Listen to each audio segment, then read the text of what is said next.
Welcome again. Now, today marks the one-year anniversary of the Okwama bloodbath, a tragic incident on March 14th, 2024, in which 17 Nigerian soldiers on a peace mission to the Okwama community in Uheli South local government area of Delta State, South Nigeria, were ambushed and killed by unidentified militants. The incident was widely condemned by Nigerians and the international community, but the Nigerian soldiers' reprisal attack brought the Okwama community to ruins, displacing residents before the state government temporarily relocated them to the internally displaced persons camp in Otoewu, where they stayed for 8 months. Now, to discuss this, the significance of the day, we're joined by Publicity Secretary Urobo Renaissance Society, Rume Ofi. Rume, you're welcome. Thank you very much for joining us this afternoon. Thank you very much. It's my pleasure to be here. Good. So, Rume, how has the public's perception of the Okwama killings evolved over time? It's been an entire year now, particularly in terms of the narrative surrounding the survivors' experience. It's a very sad situation where members of the Nigerian army, about 17 of them were killed. My heart goes to the families or also to the entire country, but that is not to say that the destruction that have actually happened in Okwama is actually worth it. A year after, right about now, it's been a situation very difficult for the people of Okwama, also a very sad situation for the Yoruba people, that the community is brought down. At this point in time, the people actually are homeless. Kids that are there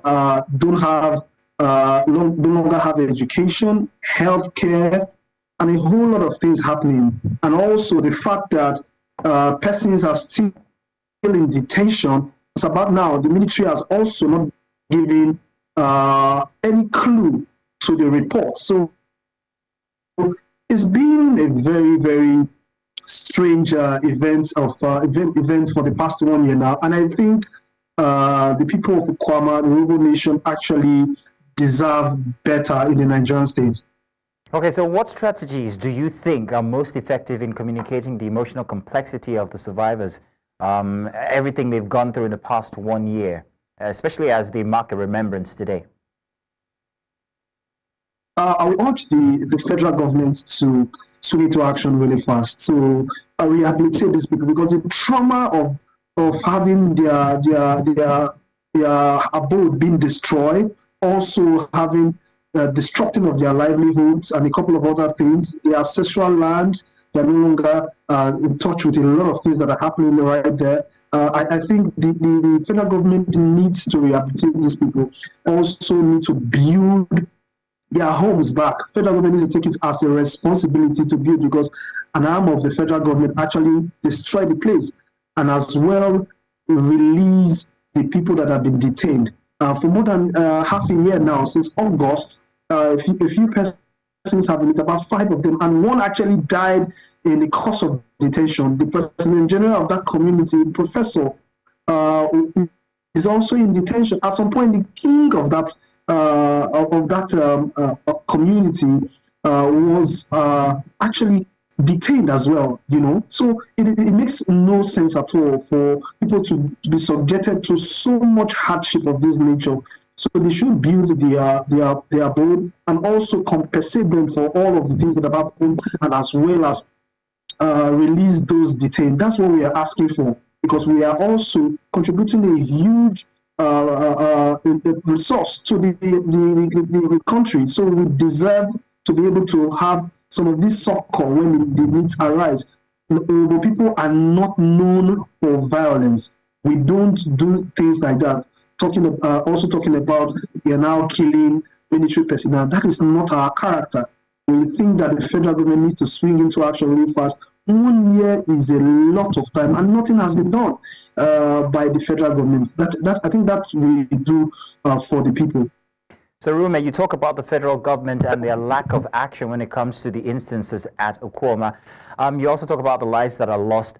But what about the state governor himself, Obueveri? Do you think that perhaps maybe not enough attention has come from the state government itself? After all, this is the state. This is a province in the state we're talking about.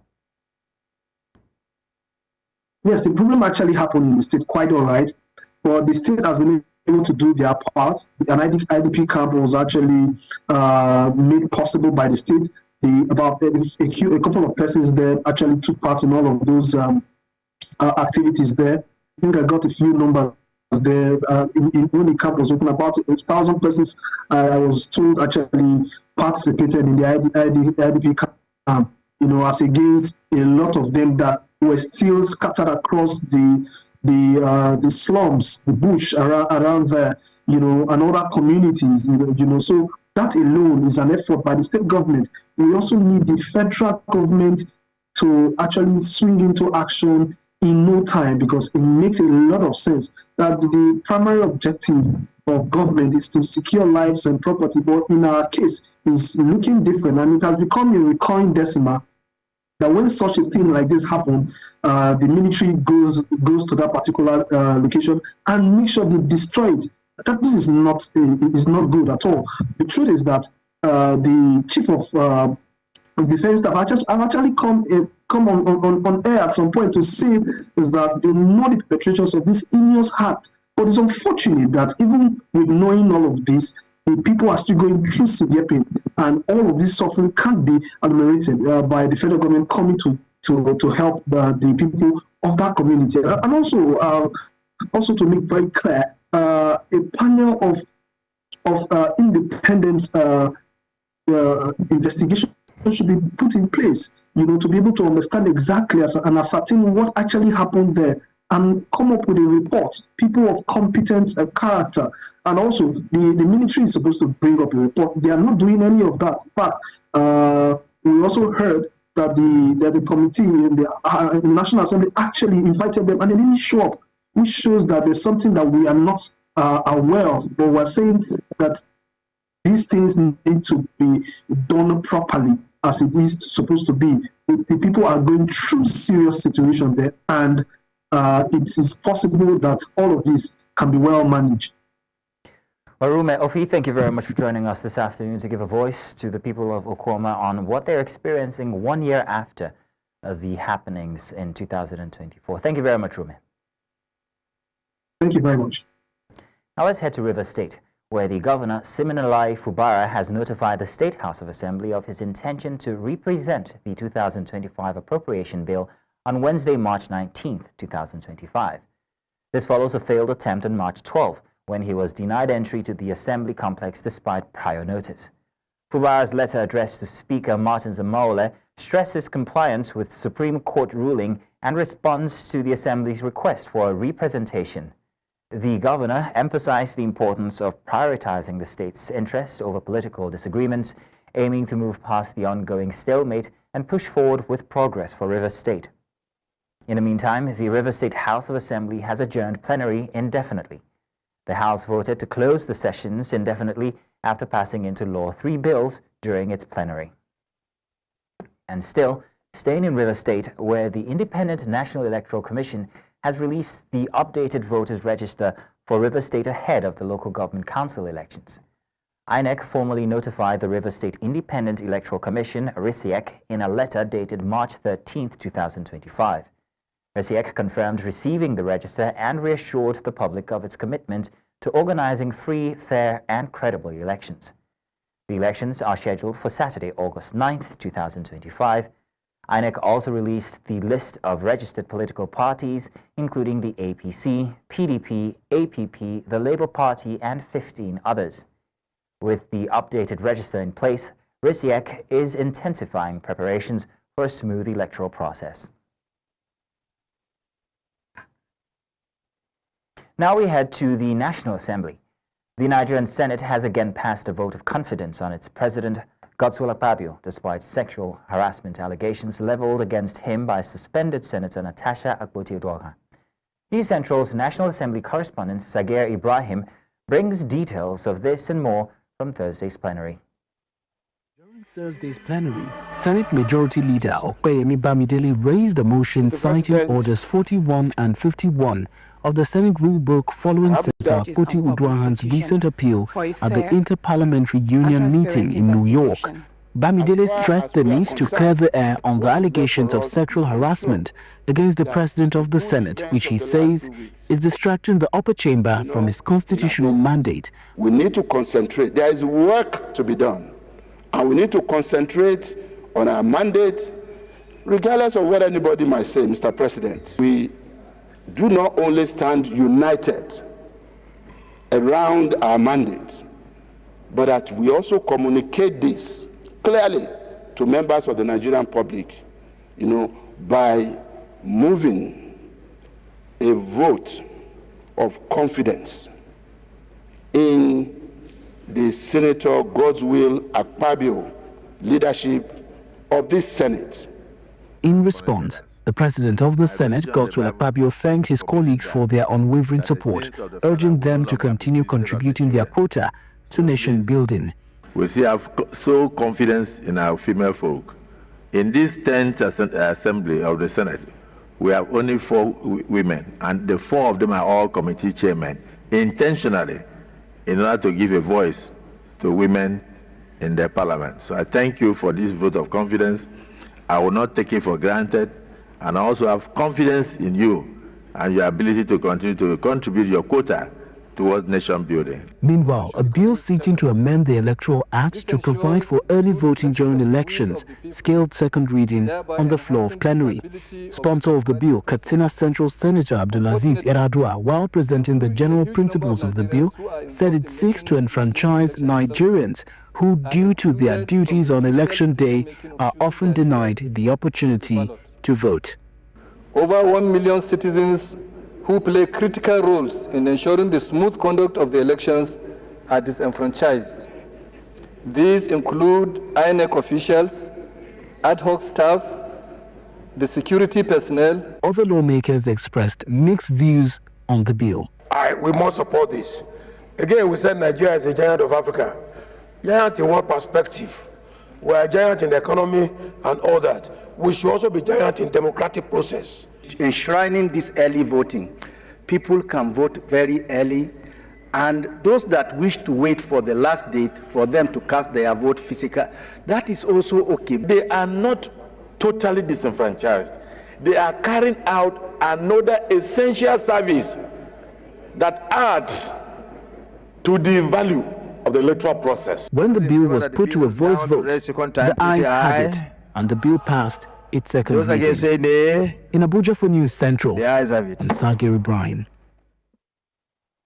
In the meantime, protesters in Abuja on Friday converged at the United Nations building to demand that embattled Kogi Central Senator Natasha Akpoti-Uduaghan march her sexual harassment allegations against the President of the Senate, Godswill Akpabio, with proof. Senator Akpoti-Uduaghan had escalated her dispute with Senate President Godswill Akpabio on Tuesday by presenting her case at a United Nations forum. Akpoti-Uduaghan was suspended on March 6 after a heated confrontation with Akpabio over a new Senate seating arrangement, which she claimed was designed to undermine her. Tensions intensified when Akpoti-Uduaghan accused Akpabio of punishing her for rejecting his alleged sexual advances. Friday's demonstrators are insisting that Senator Akpoti-Uduaghan not only accuse the Senate President but match her claims with proof.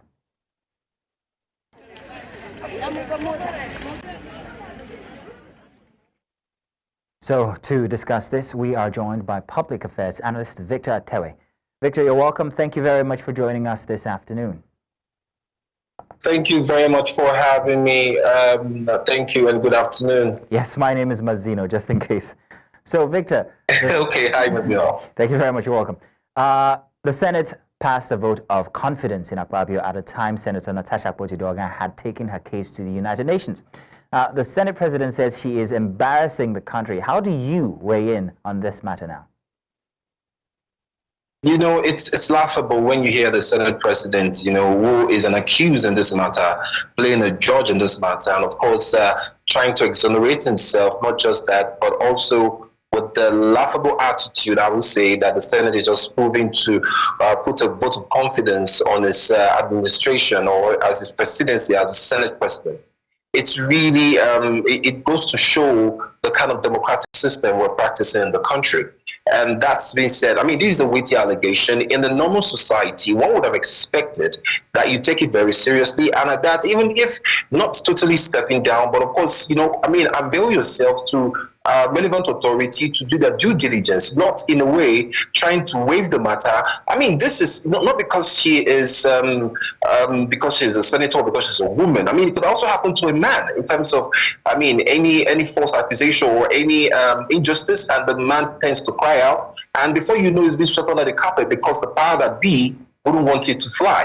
It's really sad. It's really sad because what the Senate is just doing, all the show, I call it show of shame, trying to quickly just pass a vote of confidence. The question, you pass a vote of confidence, does Nigeria pass a vote of confidence on Senator Fabio? The question remains for the public to answer. So why the quick exaltation to say, yes, we believe in your leadership? Fine, you believe, but this is an allegation being leveled against you, and this is the thing that you ought to, you come up with your proof and let the fact speak for itself. I mean, I'm not for nor neither against, but I'm saying that the Senate, as it stands now, it just shows that there's more to beneath the eyes than that which they're trying to cover. And of course, for the the protest you just saw today, this is an aggrieved people. I mean, Nigerians who felt this woman is not being given a fair hearing to her view. And in no time, the committee came up with the reports, and within a twinkle of an eye, she's been suspended. So it shows that they're just hanky-panky within the game that has been played. And that is what Nigerians are saying. Why the rush?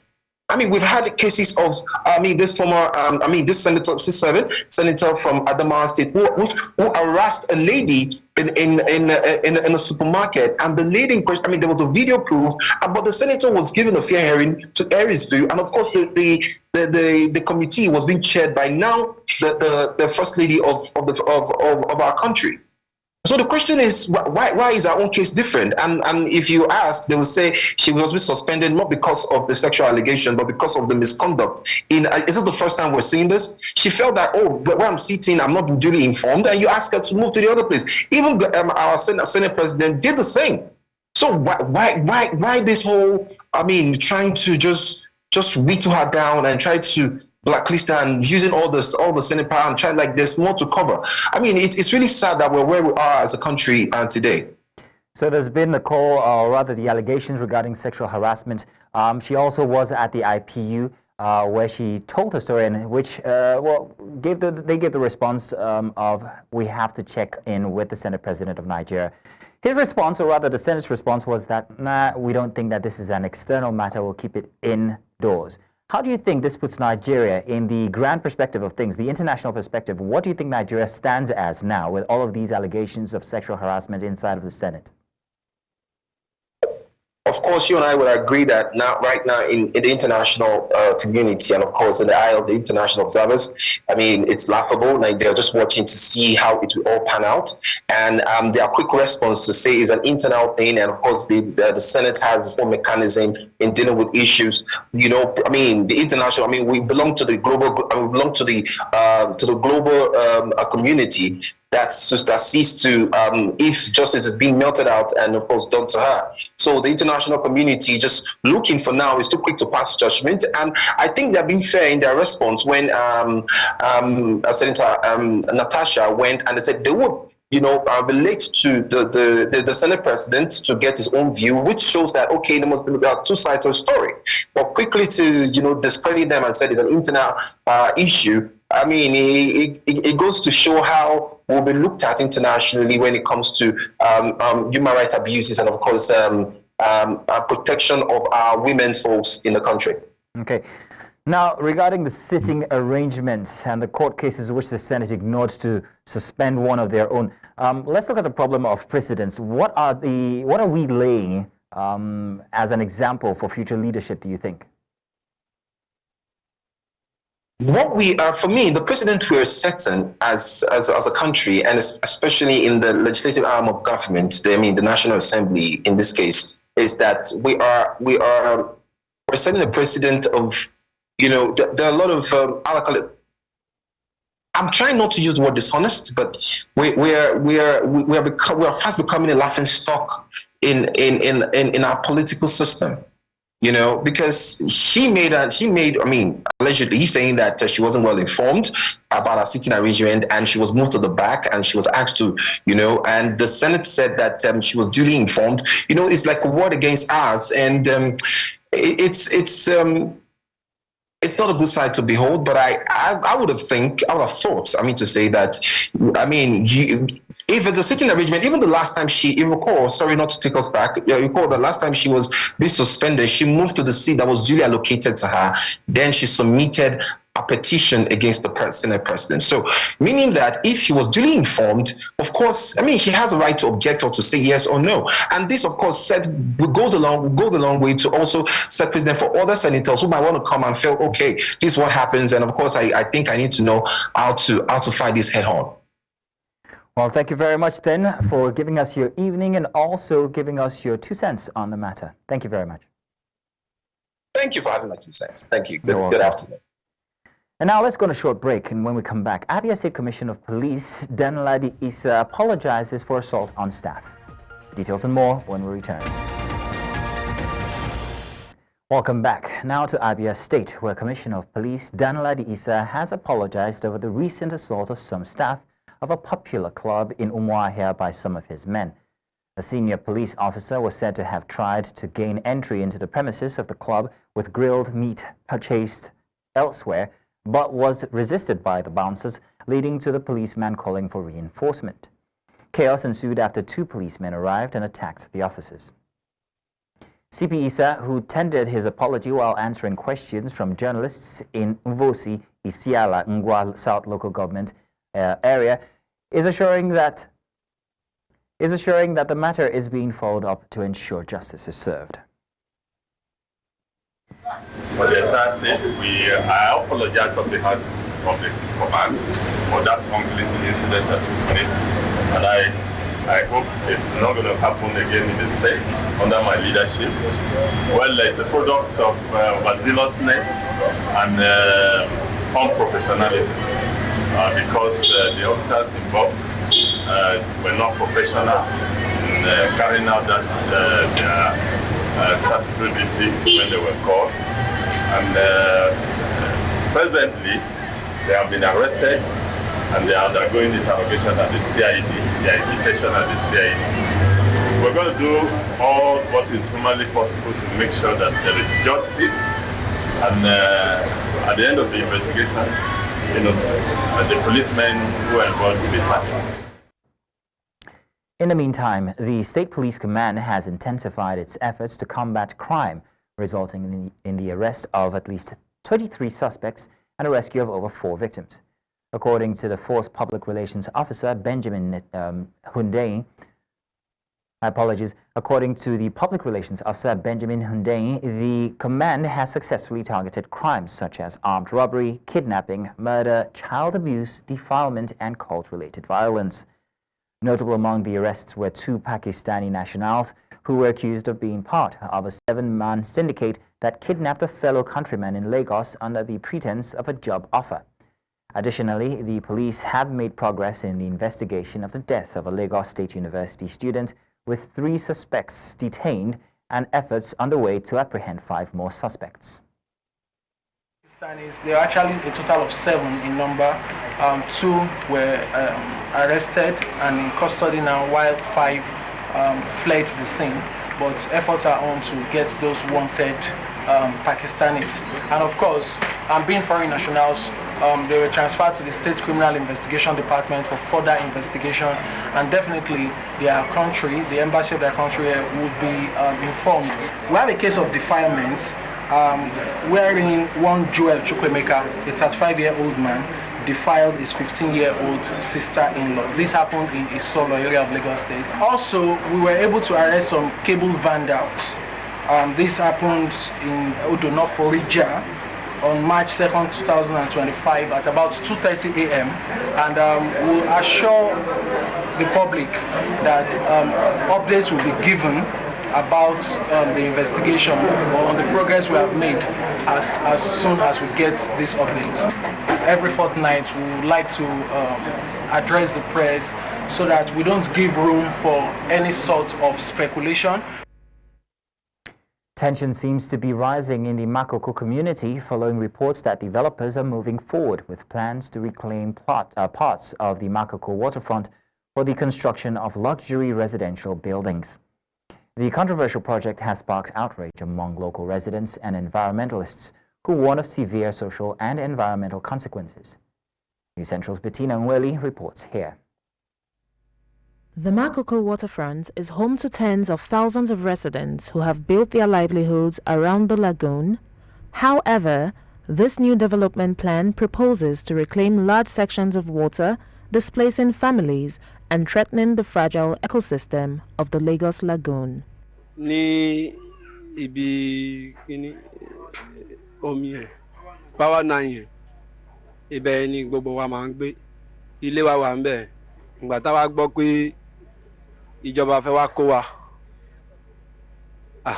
kí ló wá ṣẹlẹ̀ pé ìjọba wá kó wa àmọ́ nǹkan tá a ṣe ìyẹn ni nǹkan tí a wá rò sí gbogbo wa wá jókòó sí bíbá ẹ̀ a wá ṣe mítìrì sí pé báwo la máa ṣe àmọ́ nǹkan tá a máa ṣe àrí ibi tá a máa sùn sí iná omi la máa sùn sí iná ọkọ̀ báyìí òun la máa sùn sí.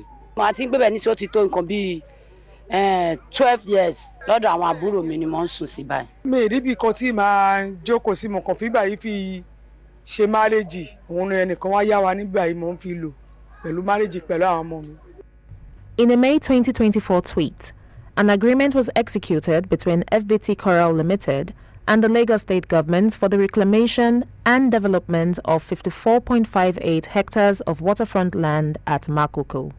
The approved sharing ratio between the proponent and the Lagos State Government is 75% to 25% respectively. Reclamation work has now commenced, and environmental experts have also raised alarms about the potential damage to the lagoon's ecosystem, as the reclamation project could lead to increased flooding, erosion, and loss of biodiversity. Land reclamation is something that needs to be properly planned and well done. And if that is absent, we all know the consequence. Things like flooding in the city of Lagos is likely to be on the high rise. As we can see from several other land reclamation projects that has been done in the city of Lagos, from Ilubirin down to Eco Atlantic, in one way or the other, these projects have proven to have some environmental impact in the city of Lagos.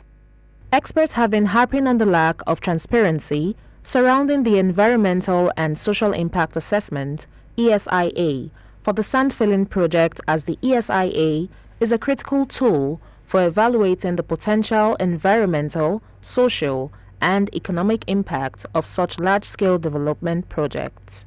On Wednesday, while addressing journalists on seasonal climate predictions and socio-economic implications for Lagos State, the Commissioner for the Environment, Tokunbo Wahab, spoke on concerns about the sand filling project ongoing in Makoko. So we don't want nothing. I will ask the PS EOES and the PSODS to also call for those files with respect to the EIA to see what we are attached. I also found out they got their EIA approval from the ministry before I resumed there in September 2022. While critics argue that the benefits of this project will come at the cost of displacing thousands of vulnerable residents and destroying a historical cultural site, Makoko residents demand that their voices be heard and their homes be protected. In Lagos, for News Central, Bettina Nweli. With that, we go on a very short break. Do stay with us because we have more news coming your way on the other side. Welcome back. Staying in Lagos, which is one of the most congested cities in the world, 40% of cars in Nigeria are registered in Lagos. Commuters spend at least 3 hours in traffic each day. Traffic congestion leads to many problems for the residents of Lagos. Now, the state government says it is tackling the challenges by leveraging on digital tools. Nigeria's commercial capital is one of the most populous cities in Africa. It has a network of roads connecting it internally and to other parts of the country. The road network faces challenges, including traffic congestion, particularly during peak hours. Population growth has led to increased vehicle usage, necessitating new road constructions and upgrades. Now, the Lagos State government has described the takeoff of My Lagos app as a pivotal moment in the state's digital transformation. The governor of Lagos State, Babajide Sanwo-Olu, said this marks a good step towards creating a smarter, more connected Lagos for all its residents through real-time information on transportation, local businesses, events, and emergency services. The Lagos app is a comprehensive digital platform designed with Lagosians in mind. It aims to streamline urban living by providing seamless access to essential city services, from real-time traffic updates and personalized navigation to emergency services including hospitals, fire departments, utility payments, business listings, and tourism information. This app consolidates everything you need into one user-friendly platform. In a dynamic metropolis like Lagos, access to timely and accurate information is very important. It's definitely going to transform Lagos by connectivity, accessibility, and efficiency in, ensuring, and enhancing an easier daily life, especially in this ever-bustling metropolis that we are, which is Lagos. Governor Babajide Sanwo-Olu said he was pleased with efforts to provide residents and visitors with a solution for all transport-related activities and essential updates about Lagos State. It's a great initiative because it creates great opportunities for Lagos residents, specifically catered for indigenes of Lagos. But it's a long way to go before this becomes ubiquitous across the entire Lagos State. But I charge everyone here to drive the awareness of this app across the whole of Lagos and to onboard as many solutions, content providers, and services providers onto this. According to the state governor, this development is a step toward making Lagos a truly smart city by leveraging technology to improve accessibility, enhance services delivery, and simplify life for residents and commuters. Now let's head to Plateau State, where security has been described as a shared responsibility, requiring individuals from diverse socio-cultural backgrounds to work together for peaceful coexistence. This was the remark of the General Officer Commanding 3 Division and Commander of Operation Safe Haven, Major General Folusho Oyinlola, during a stakeholders engagement with farmers and herders in Pakshing and Mangu local government areas of Plateau State. News Central's Chizoba Nyanwe tells us more. For over 2 decades, Plateau State has grappled with recurring security challenges, with some areas still experiencing sporadic incidents of criminality. To address these concerns, stakeholders have convened to discuss the safest approaches to the 2025 farming season in Mangu and Pangshin local government areas. This event, organized by Operation Safe Haven, aims to foster peaceful coexistence between farmers and herders. Major General Oyinlola remains optimistic about the impact of this initiative. As we move towards another farming season, we resist every attempt by crisis merchants to incite violence and cooperate with security agencies to provide the necessary conditions for a very successful farming season. Let me assure you that Operation Safe Haven remains fully committed to ensuring peace and security in Plateau State and beyond. Governor Caleb Mutfwang and other key state officials have reaffirmed their commitment to sustainable peace in Plateau State. His Excellency has said it and has asked me to tell you he is prepared to work for Plateau State. He is prepared to change Plateau State. Let me appeal to you. Peace must begin from here. Peace must begin from here. Please, it is a charge on us. It is a charge on you as community leaders. It is a charge on you as religious leaders to go back and sit down and look at these gray areas. Where did we miss it? So that we will trace our steps and go back to where we used to be.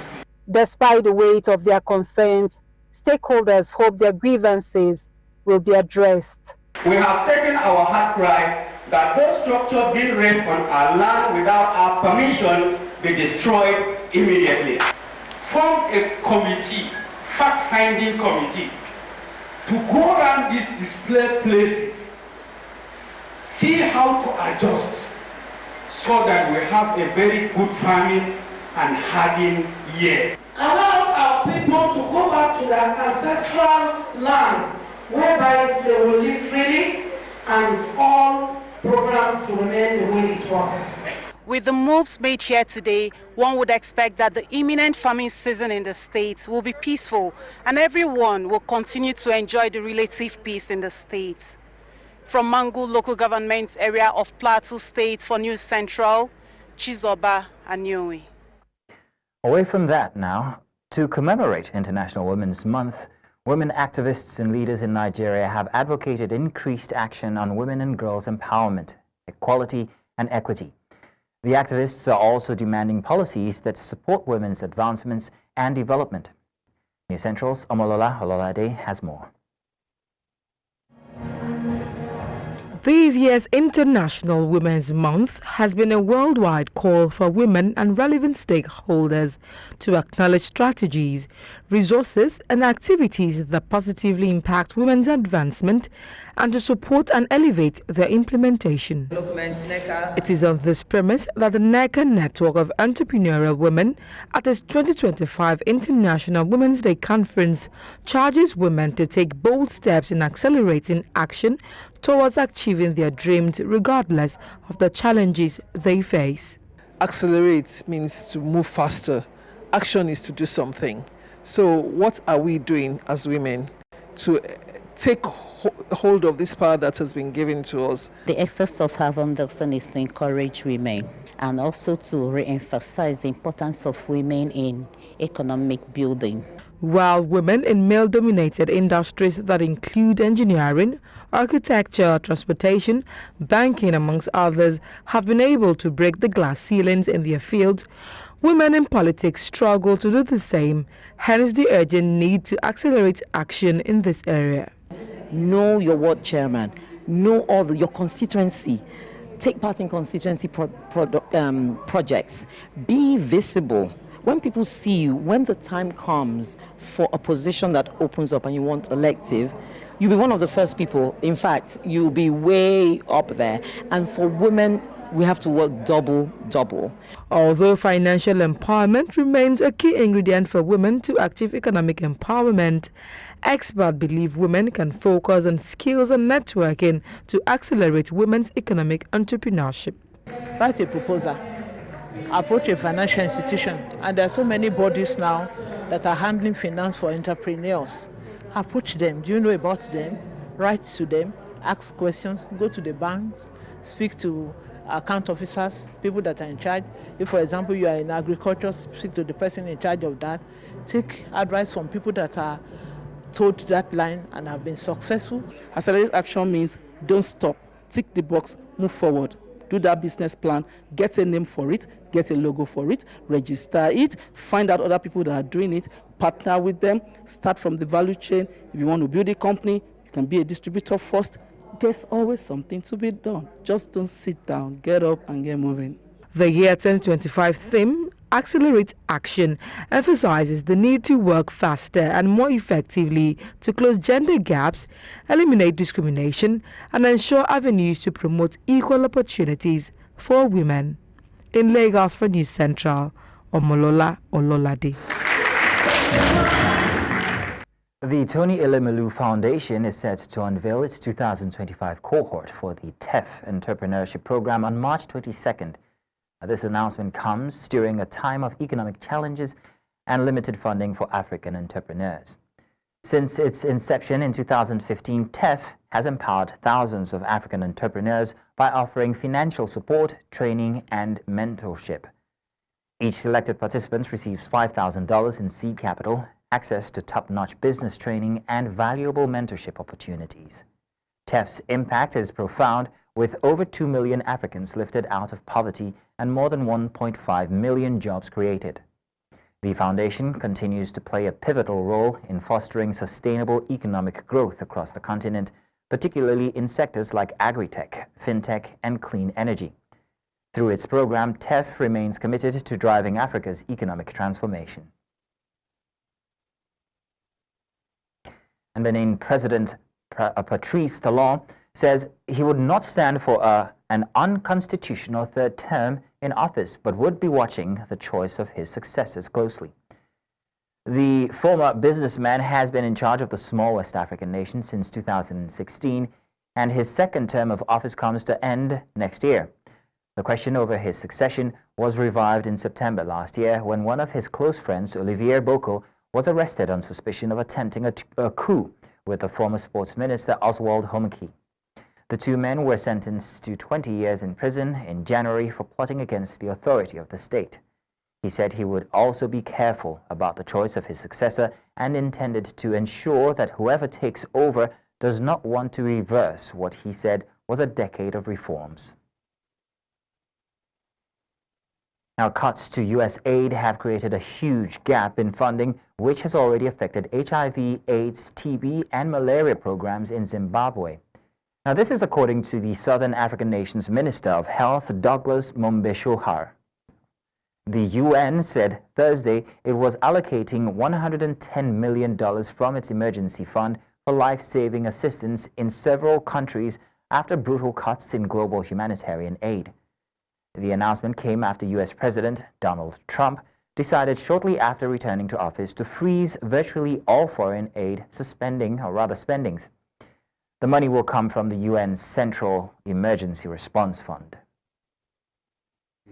Since they are reviewing, we will wait to hear the final position. But as a country, we know the areas that have been affected. These are mainly HIV and AIDS programs, TB, malaria. These are the main areas that have been affected.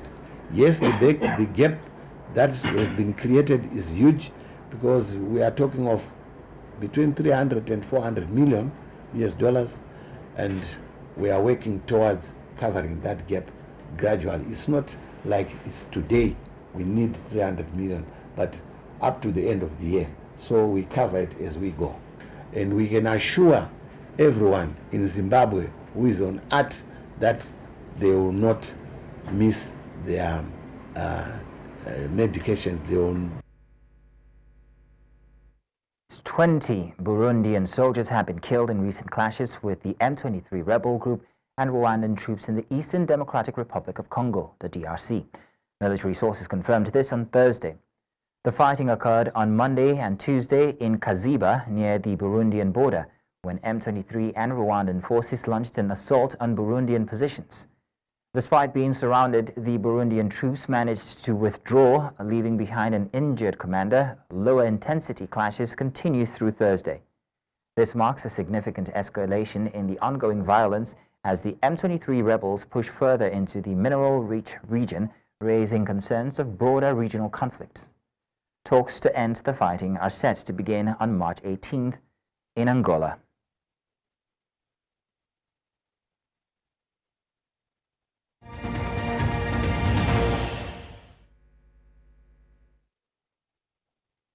Sports now. Nigerian winger Emmanuel Uchebu has completed a move to Major League Soccer side Charlotte FC from Slovakian club AC Trenčín. The 20-year-old signed a 3-year contract with an option for an additional year after making 30 appearances for AS Trenčín, scoring 5 goals and providing 2 assists. In his farewell message, Uchebu expressed gratitude to AS Trenčín, acknowledging the support of the club's coaches, management, staff, and fans. The former Nigerian under-20 international is set to begin a new chapter in the MLS, aiming to make an impact with Charlotte FC. And Nigeria's under-23 handball team secured a historic semi-final spot at the 5th IHF Emerging Nations Championship in Varna, Bulgaria, after a 25-22 victory over Moldova. Farouk Yusuf delivered a man-of-the-match performance, scoring 8 goals and providing crucial assists. Despite Moldova's early lead, Yusuf's brilliance helped Nigeria edge ahead 14-12 by halftime. The European side remained competitive in the second half, but Nigeria's goalkeeper Obinoko made key saves to maintain their advantage.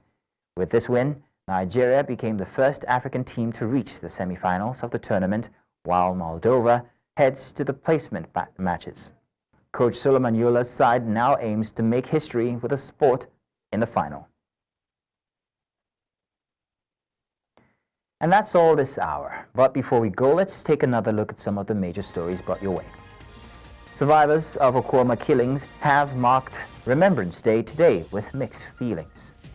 And Rivers State Governor has written the State Assembly plans budget representation on Wednesday as INEC releases updated voters register and list of political parties. And we also told you that Benin President Patrice Talon has stated that he would not stand for an unconstitutional third term in office. Now do remember you can send your eyewitness reports to the WhatsApp number on your screens now. And do follow us on social media. We are at News Central TV. You can watch News Central live on DSTV channel 422, GoTV channel 23, Star Times channel 274, Avo TV, and of course on YouTube. Many thanks for watching. My name is Mazino Appeal.